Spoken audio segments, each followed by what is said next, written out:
Much. It is truly a great honor and pleasure to be here. I have to say that there's a particular sense of blessing that seems to rest on this brimming room today, and I'm sure that that's due in part to the wonderful spirit of goodwill, the warm hearts, and the sense of optimism and love of the participants. But Your Holiness, it is undoubtedly a reflection of the blessing that you bring to this capital, and so we are so honored and so grateful to have you here. Speaking for all my USERF colleagues, and I want to recognize my very distinguished colleague, Aziza Al-Hibri, who serves with me on USERF, I am delighted to join members of Congress, His Holiness, and our gracious Ahmadiyya hosts here in our nation's capital. Soon you will hear His Holiness speak about his vision of peace and freedom among peoples and nations. This has been the Ahmadiyya message since its founding in 1889, well over a century ago. Indeed, when it comes to freedom of religion, there is unmistakable evidence that without freedom, there can be no peace. Nations which fail to protect the right to religious freedom fail to achieve peace within their own borders. All too often, they experience hatred and strife, violence and instability. In many of these countries, people have almost no idea what it's like to feel safe, secure, and truly free to live out their beliefs in peace as their conscience leads. Today, nearly 70% of the world's people live in such nations.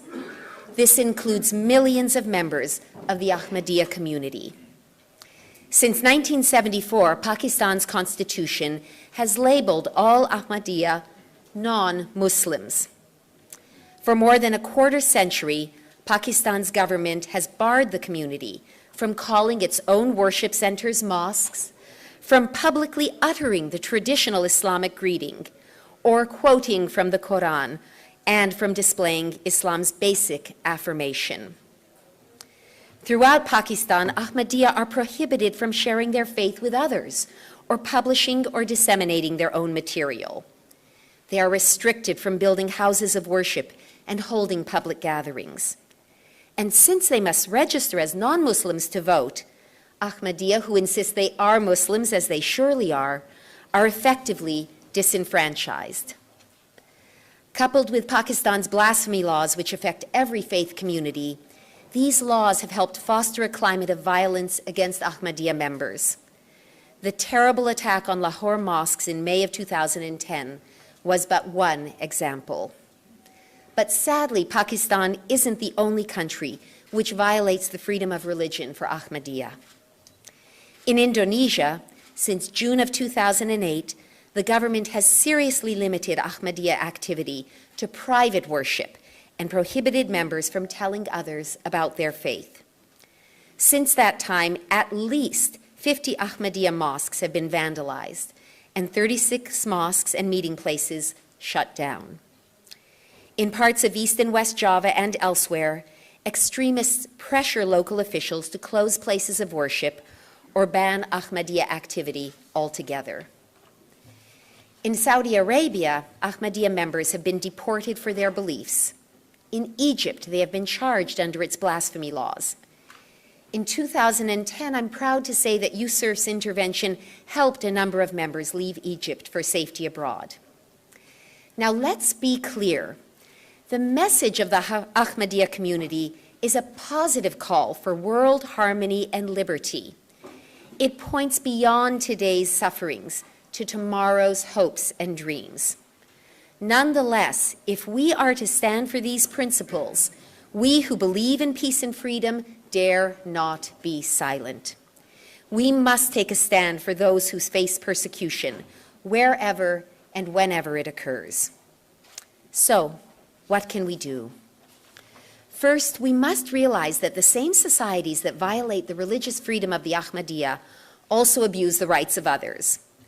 As USERF has documented, where Ahmadiyya suffer, Hindus and Christians, Sikhs and Baha'is, Shia and other Muslims often are persecuted as well. Second, in order to protect the rights of all, including the Ahmadiyya, and foster peaceful, stable societies, we who are in Washington must make religious freedom a truly compelling foreign policy priority woven into every aspect of our relationships with other countries. Finally, the United States government should specifically confront governments which target the Ahmadiyya.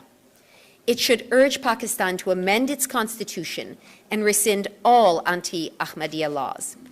It should urge Indonesia to overturn its 2008 decree and all provincial bans against Ahmadiyya religious practice. It should press both governments to investigate acts of violence thoroughly and prosecute perpetrators vigorously. And until Pakistan proves itself to be serious about reform, USCIRF believes that it does qualify as a country of particular concern. Speaking for the U.S. Commission on International Religious Freedom, let me conclude by saying that we will continue to stand for the right of people everywhere to think as they please, believe or not believe as they wish, peacefully practice their beliefs, and express them publicly without fear or intimidation. We are proud to stand with the Ahmadiyya community and proclaim together that these and other freedoms are the birthright of humanity. Thank you so much.